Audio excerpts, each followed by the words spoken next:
Good afternoon, family and friends, brothers and sisters, all my saints and subs. Sergeant OCD here. I'm in my lab today. You guys might call it a shed, but I call it a lab because I hooked up a 12-volt solar panel outside. Just a little small one. A small one like this big. And I got these kits where it's running these fans, and two of these fans came with the kit, and then I see two of them. I did buy some fans for my PC that I had it left over. I only needed one. I had to buy four, so that's up there. Now I'm going to show you a simple way to wire these up where you could actually charge a battery, do a trickle charge on a battery. So I have already been experimenting with it. You see I have my meters out. This battery here started out at 10.8 volts and it's up to 11.19, so that's good. But before I get to that, I want to get to Revelation 4. Now we're done with the churches, and comment on the mic. I had to get a new mic because I lost the windsock for mine, and I couldn't. They wouldn't get here fast enough, so I had to buy a new set of mics. So this is Revelation 4, and I'm just going to go down to verse 4. So after these things, I looked, and this is after explaining the churches, the seven churches, and a door, and and behold, a door standing open in heaven. The first verse, or voice, which I had heard, like the sound of a trumpet speaking with me, said, "Come up here, and I will show you what must take place after these things." Immediately I was in the Spirit, and behold, a throne was standing in heaven, one sitting on the throne, and he who was sitting was like a jasper stone and a sardis in appearance. All these stones they describe are like very, very beautiful stones, and the stones that we are going to see in heaven, we can't see with our eyes right now. They're going to be, for lack of better words, 100 times more amazing than they already are. And he who was sitting was like a jasper stone and sardis in appearance, and there was a rainbow around the throne. Really? A rainbow? Yeah, that's ours. Like an emerald in appearance. Around the throne were 24 thrones, and upon the thrones I saw 24 elders in clothed in white garments, holding crowns on their heads. Now I'm gonna stop there because the rest of Revelation 4 is a little bit long, because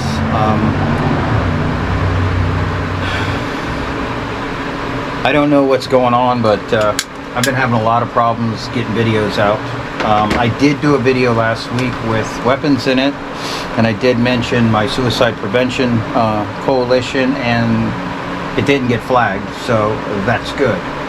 So one of the things that I use a lot, mostly at work, is this thing.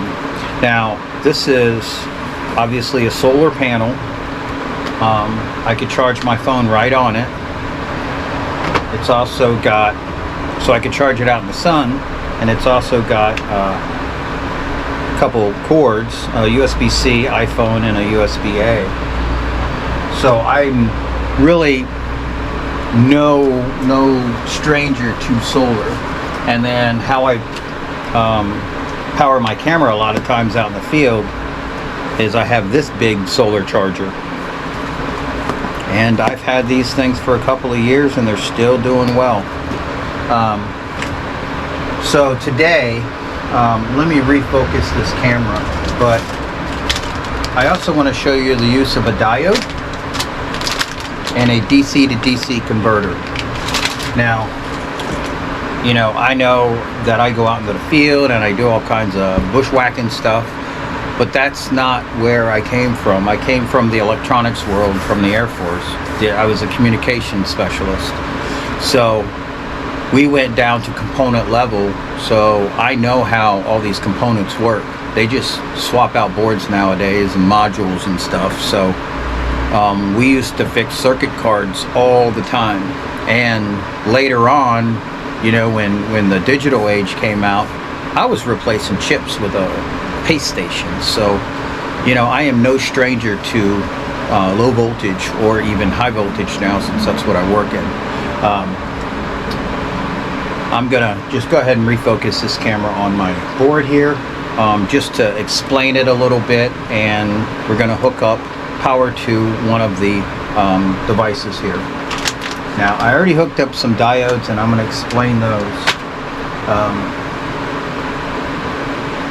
real quick. So, I have this diode, and I've got two connectors on it. This is so I could hook it to my battery.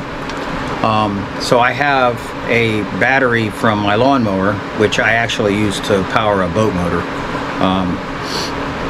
But I'm trickle charging it right now, and how I'm doing this without using the fans is I have power going directly from the solar panel into the battery. How I stop the battery voltage from going back, which is a current limiting resistor or a diode, is a diode. So it's got a little band on it, which is a cathode, and the flow to reverse bias this thing is from anode to cathode. So the one without the band, anode, cathode.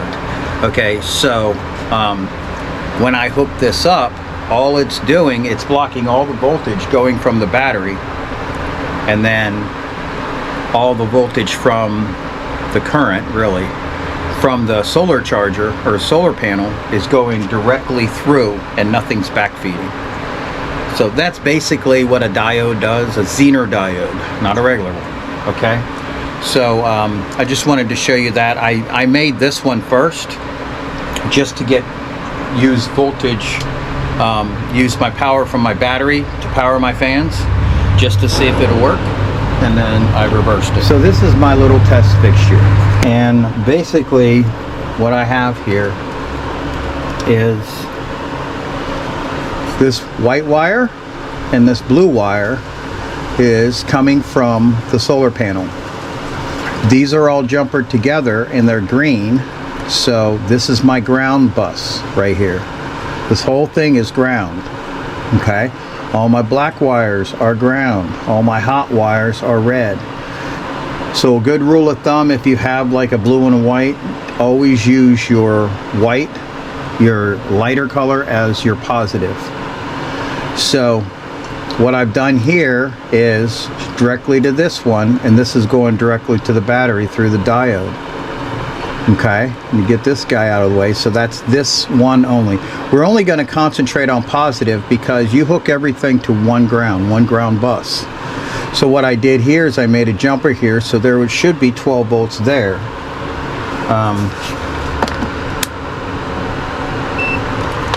If I look at the meter, go from here, ground, yeah, I've got 7.41. It starts out at 12, but it's limited because of the sun. Okay, and you can see this ground bus, anywhere I go, I get ground.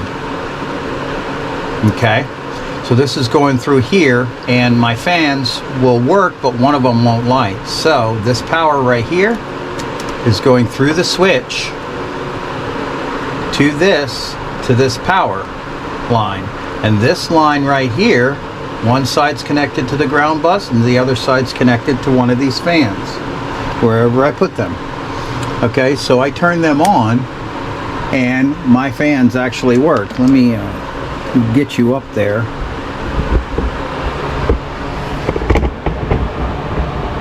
So my fans are working, power off, and they should stop. You can see that one on the left, the white one. That's the one actually that lights up. So hopefully I got that in there. Maybe a little dark, but the whole idea is to take heat. I think I got one working the wrong way.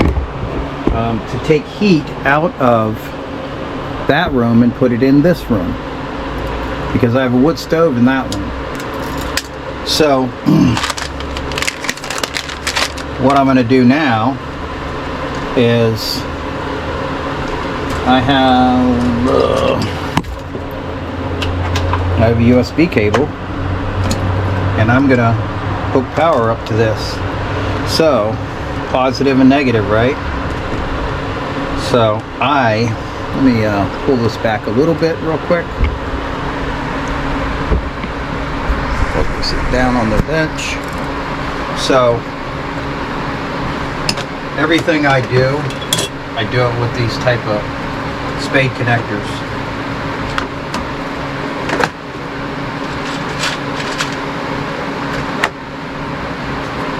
So what I'm going to do is just put spade connectors on there. Now, this is like one of the best tools you could buy, and it's the best brand, Klein. In my book, when I talk about my previous life, I was a field engineer for a bunch of companies, but a field service engineer. You see how I'm on the red dot and I crimp it? Red lugs, green and blue. So actually each lug is for a different gauge. Each color is for a different gauge of plug, of connector. Oh, I missed it. That's why I hardly use these, because these are my connector crimper from choice. It's also a Klein. But I have those on, and they're pretty tight. Now I'm going to do this live, but you see here, going back up to a terminal,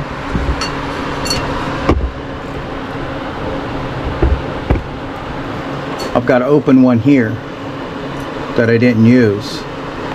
So I'm going to go ahead and hook up a ground first.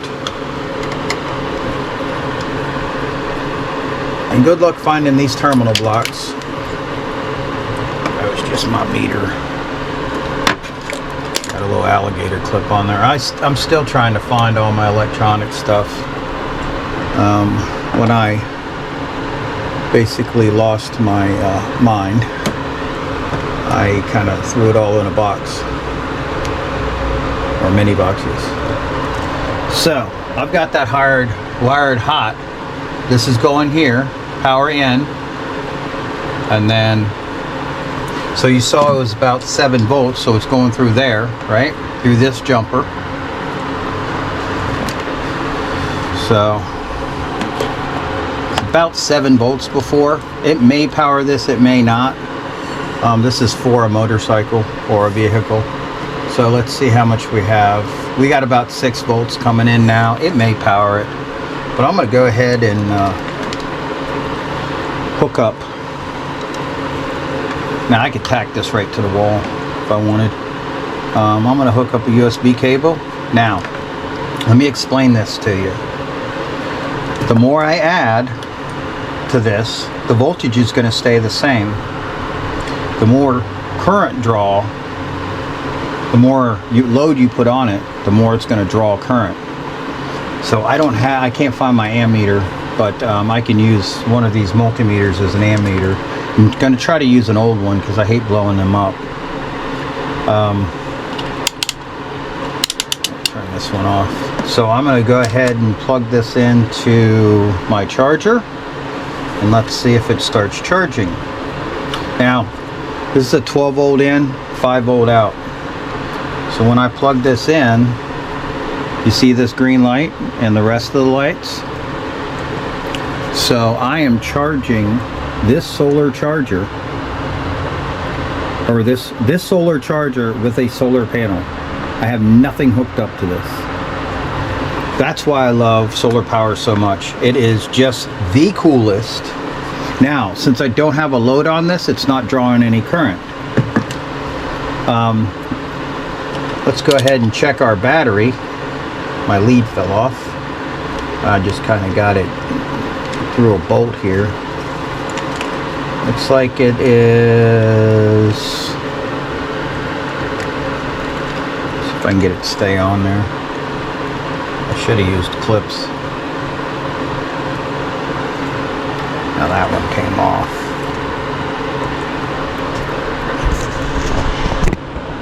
So if you look at this, get this cord out of the way. Look at this bottom meter here. I got 11.35 volts. So this battery is going to charge by tomorrow. And I have protection so nothing's going back into my circuit. Alright, so why am I doing this? Why am I showing how to hook up a solar panel? You could buy a kit that's got 2 plugs on it, and then the fans have plugs on it.